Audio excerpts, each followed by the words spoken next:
नमस्ते।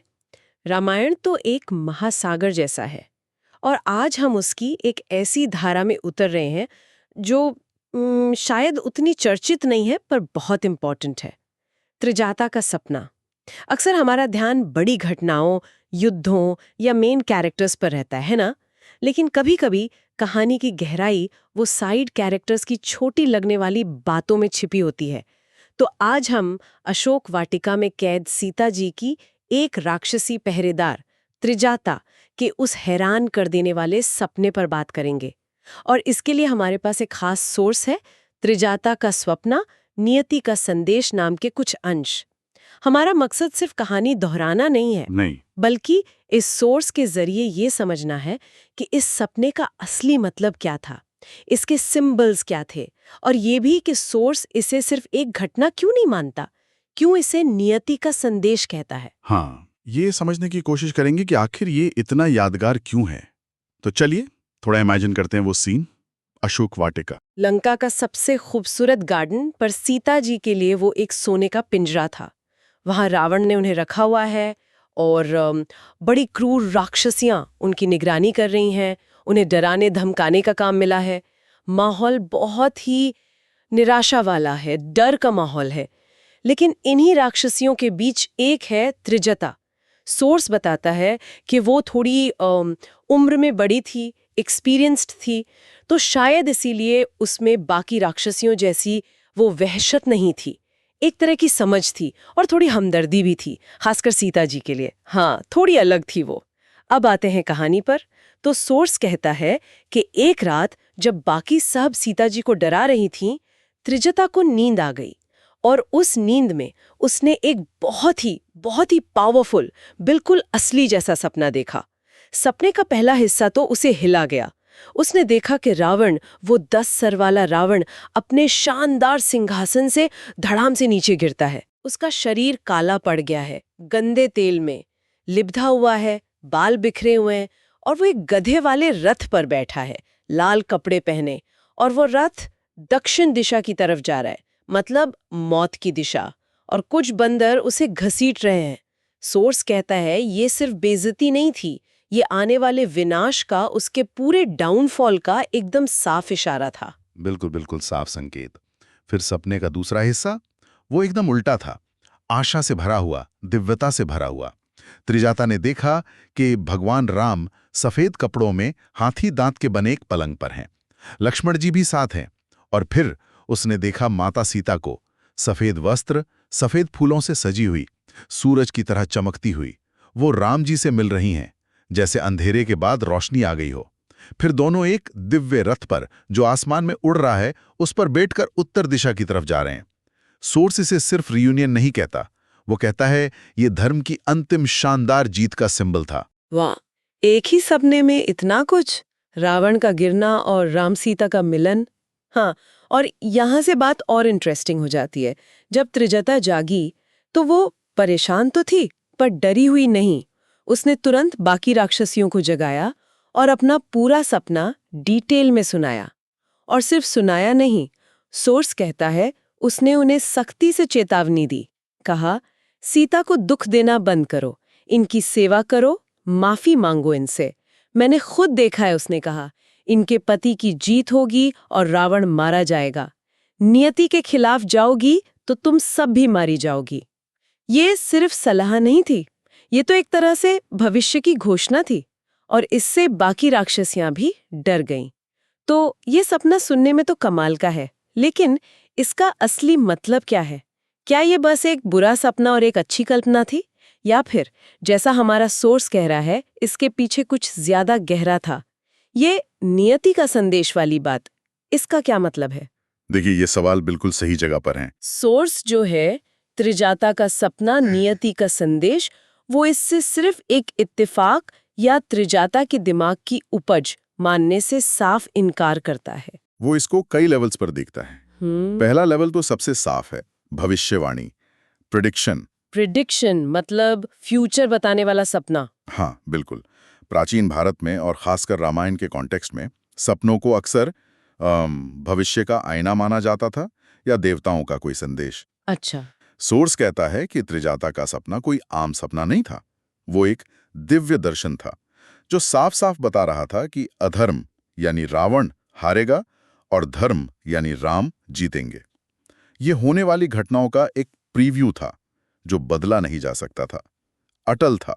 दिव्य दर्शन मतलब सोर्स ये मान रहा है कि ये त्रिजाता की अपनी सोच नहीं थी, बल्कि किसी बाहरी शक्ति ने उसे ये सच दिखाया। कुछ हद तक। सोर्स का तर्क ये है कि उस समय जब कम्युनिकेशन के जरिए आज जैसे नहीं थे, तो जो कॉस्मिक पावर्स हैं या जिसे हम नियति कह सकते हैं, वो ऐसे ही मीडियम से अपने इरादे जाहिर करती थी। लेकिन सोर्स एक और एंगल भी देता है जो काफी दिलचस्प है, जिसे हम आज की भाषा में शायद बेहतर समझ सकते हैं। वो इसे त्रिजाता के अपने गहरे अवचेतन यानी सबकॉन्शियस माइंड की आवाज के रूप में भी देखता है। सबकॉन्शियस की आवाज मतलब त्रिजाता के अपने ख्याल और डर इसमें शामिल थे। बिल्कुल। जरा सोचिए ना, त्रिजाता दिन रात क्या देख रही थी? सीता जी की पवित्रता, उनका दुख, राम जी के प्रति उनकी भक्ति, ये सब वो देख रही थी। हाँ। और साथ ही वो रावण का बढ़ता हुआ अहंकार, उसकी गलत नीतियां, उसकी ताकत का गलत इस्तेमाल, ये भी महसूस कर रही थी। सही बात है। तो सोर्स कहता है कि ये भी चीजें, सीता जी का पॉजिटिव ऑरा और रावण का नेगेटिव एरोगेंस, त्रिजटा के एक्सपीरियंस दिमाग पर असर डाल रही थी। उसका सबकॉन्शियस माइंड इन सभी संकेतों को, इन सिग्नल्स को प्रोसेस कर रहा था और वो घटनाओं का जो लॉजिकल एंड था उसका एक तरह से अनुमान लगा रहा था। सोर्स इसे सहज ज्ञान या इंट्यूटिव फोरसाइट कहता है, जहां उसका मन ही भविष्य की तस्वीर बना रहा था जिसे उसने सपने में देखा। तो ये सिर्फ बाहरी संदेश नहीं, अंदर की सच्चाई का रिफ्लेक्शन भी था। ये तो बहुत ही इंटरेस्टिंग है, मतलब प्रिडिक्शन भी और साइकोलॉजी भी, दोनों चीजें एक साथ। क्या सोर्स किसी एक पर ज्यादा जोर देता है? लेकिन सोर्स इन दोनों को अलग अलग नहीं मानता, बल्कि वो कहता है ये एक ही सिक्के के दो पहलू हैं। उसका कहना है कि जब किसी का मन बहुत ज्यादा सेंसिटिव हो जाता है, जैसे त्रिजटा का हो गया था सीता जी की हालत देखकर, तो वो बाहर के डिवाइन सिग्नल्स को भी पकड़ सकता है और अपने अंदर के इंट्यूशन को भी समझ सकता है। दोनों चीजें एक साथ हो सकती हैं। उसका सबकॉन्शियस माइंड शायद यूनिवर्स के ट्रूथ के साथ सिंक में आ गया था। अच्छा। लेकिन सोर्स एक तीसरा और शायद सबसे गहरा एस्पेक्ट भी जोड़ता है, जिसे वो चेतना की समय यात्रा कहता है। Consciousness time travel. चेतना के समय यात्रा, ये तो साइंस फिक्शन जैसा लग रहा है। सोर्स का क्या मतलब है इससे? हाँ, शब्द थोड़े नए लग सकते हैं पर आइडिया पुराना है, पौराणिक है। सोर्स का तर्क है कि जब हम गहरी नींद या ध्यान में होते हैं तो हमारी चेतना, हमारा कॉन्शियसनेस शरीर और प्रेजेंट टाइम की सीमाओं से आजाद हो सकता है। वो पास्ट या फ्यूचर में झांक सकता है। सोर्स के हिसाब से त्रिजटा की चेतना ने उस पल के लिए टाइम के बंधन को तोड़ दिया और उस भविष्य को लाइव देख लिया जो होना ही था। मतलब रियल में देख लिया, सिर्फ अनुमान नहीं। उनके अनुसार हाँ, ये सिर्फ इशारा नहीं था, ये फ्यूचर की एक एक्चुअल झलक थी जिसे उसकी आत्मा ने एक्सपीरियंस किया। इसलिए सोर्स इसे सिर्फ सपना नहीं बल्कि एक कॉस्मिक रेवलेशन कहता है, एक ब्रह्मांडीय रहस्योद्घाटन, जैसे वक्त का पर्दा एक पल के लिए हट गया हो। वाह, प्रिडिक्शन, साइकोलॉजिकल इंसाइट और फिर ये कॉन्शियसनेस का टाइम ट्रैवल। सोर्स ने तो इस एक सपने के कितने सारे डायमेंशंस बता दिए। ये तो सच में आम सोच से बहुत आगे की बात है। ये सिर्फ कहानी का हिस्सा नहीं रहा, ये तो अपने आप में एक फिलॉसफिकल पॉइंट बन गया। सही कहा आपने। और यही वजह है कि सोर्स इस सपने को रामायण की कहानी में इतना इंपॉर्टेंट मानता है। इसके कई फौरी और दूर तक जाने वाले असर हुए। सबसे पहले और सबसे जरूरी, सीता जी के लिए। सोच के देखिए उनकी हालत, अकेली, बेबस, राक्षसियों से घिरी हुई, हर पल डर और अपमान। हाँ, बहुत मुश्किल समय था उनके लिए। ऐसे में त्रिजटा का यह सपना उनके लिए जैसे एक नई जान फूंक गया। सोर्स बताता है कि इस सपने ने सिर्फ सीता जी के मन में उम्मीद नहीं जगाई, बल्कि उनके संकल्प को, उनके रिजॉल्व को और मजबूत किया कि राम जरूर आएंगे और धर्म की जीत होगी। ये उनके पेशेंस और उनकी हिम्मत का सोर्स बना। अच्छा, तो ये उनके मेंटल स्ट्रेंथ को बनाए रखने में एक बहुत बड़ा फैक्टर था। और रावण की साइड पर क्या असर हुआ? क्या उन राक्षसियों ने त्रिजटा की बात मानी? सोर्स कहता है हाँ, काफी हद तक। त्रिजटा की वो भविष्यवाणी और उसकी सीरियसनेस ने बाकी राक्षसियों को डरा दिया था। उनमें से कई जो पहले सीता जी को बहुत सताती थी, अब थोड़ी नरम पड़ गईं। कुछ ने तो सीता जी से हमदर्दी भी दिखानी शुरू कर दी। तो इस तरह इस सपने ने अशोक वाटिका का माहौल थोड़ा बदला। सीता जी को कुछ राहत मिली। हाँ, ये दिखाता है कि कैसे एक इंसान का अनुभव अगर वो सच पर बेस्ड हो तो दूसरों को भी बदल सकता है। बिल्कुल। दूसरा, ये सपना रावण के डाउनफॉल की जो सर्टेनिटी है उसको कहानी के अंदर ही फर्मली एस्टैब्लिश कर देता है।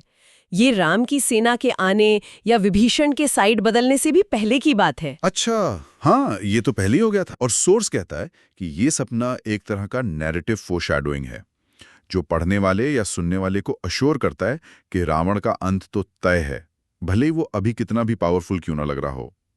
ये कहानी में एक मॉरल बैलेंस लाता है। ये विश्वास दिलाता है कि गलत का अंजाम बुरा ही होगा। और तीसरा असर, जो शायद सबसे बड़ा है, वो उस कल्चरल बिलीफ को पक्का करता है कि बिल्कुल सही।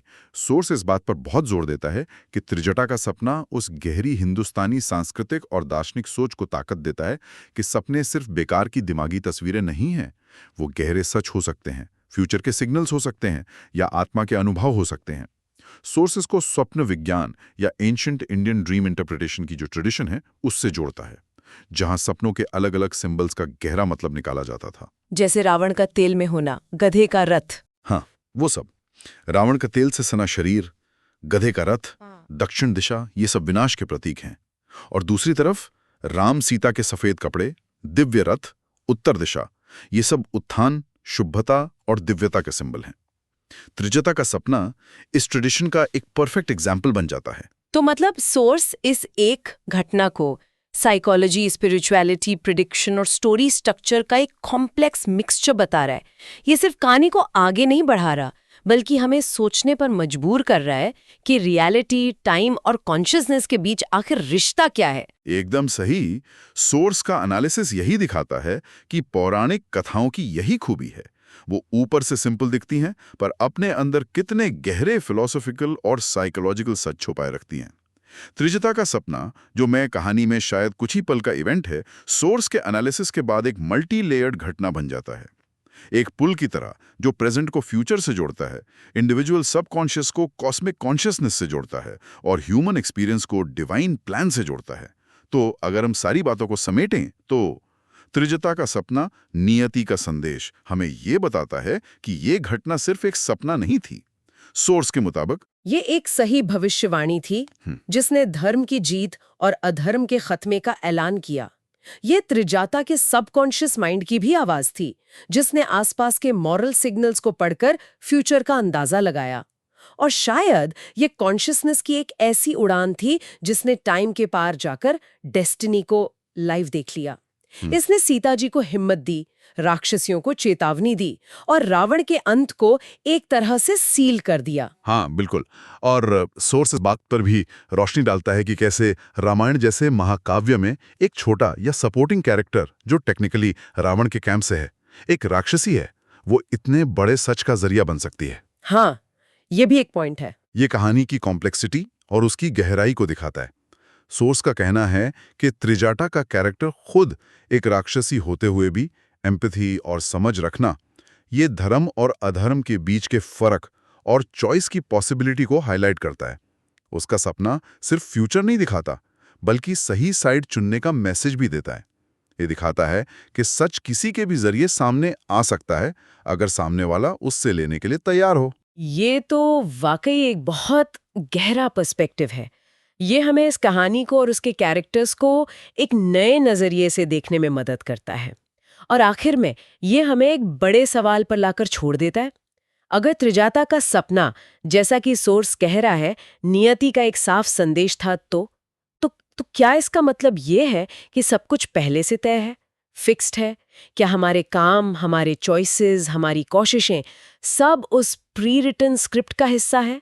या फिर क्या ऐसे सिग्नल्स हमें फ्यूचर की सिर्फ एक पॉसिबिलिटी दिखाते हैं और हमारे पास अपने कर्मों से उस फ्यूचर को बदलने या इन्फ्लुएंस करने की ताकत होती है?